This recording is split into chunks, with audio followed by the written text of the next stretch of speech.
For today's video.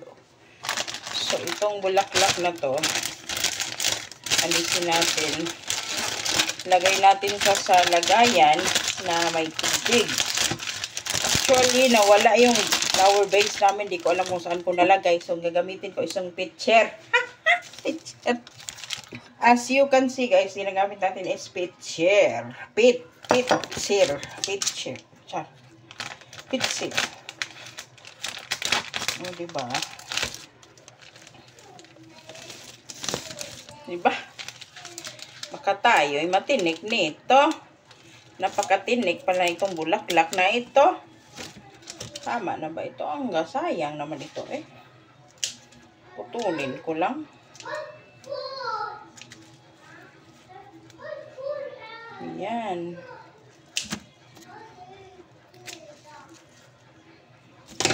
O, diba? Lagyan natin siya dito. Then ka muna sa pitsil. Sayang naman kasi kung masisira ka lang. Di ilagay mo na kitang decoration pansamantala. Parang gusto kong itanim yung kaninyang mga sanga. Pero ang tanong, saan ko naman itanim? Parang gusto ko siyang itanim ay... Pero wala naman tayong mapagtaniman dito. Diba? I can buy myself flower. Na na na na na na na. Na na na na na na. Hindi talaga tayo marunong mag-ayos agad. Nakakatakot pa dito tayo matinik. Sayang naman itong mga rosas na ito. Pinuto lang nila. Gusto ko talaga pag natapos na yung aming munting bahay ng asawa ko ay maraming bulaklak. At buti na lang din at yung aking magaling na asawa ay mahilig din sa bulaklak. Pero ang pinakahilig niya talagang bulaklak ay syempre yung bulaklak ko.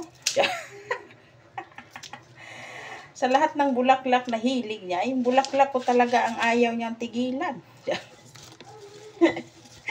Siya'y napapagiti talaga pag yung bulaklak ko yung kinain niya. At ako naman ay napapatili. Hoy! Bad yan, bad.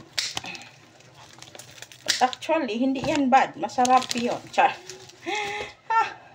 Bulaklak! Kaya sabi nga niya, uwi na daw ako. Bilisan ko nang umuwi. At miss na niya yung aking bulaklak. Charot. At sabi ko naman sa kanya, tiisin mo muna. Basta wag ka talagang aamoy ng ibang bulaklak dyan. Dahil pag ikaw ay aamoy ng ibang bulaklak dyan, ay alam mo na yung mangyayari. Puputulin ko yung iyong kaligayahan. Charot. O, diba? Kaya usapan namin magtiis ka. Ako nga, nagtiis nga eh. Nawala akong hotdog na nahahawakan. Charot. Tapos ikaw di mo matiis. Magtiis ka. Tiisin mo. Tiisin mo. Wag ka talagang umamoy ng ibang bulaklak. Charot. Dapat bulaklak ko lang. Ha?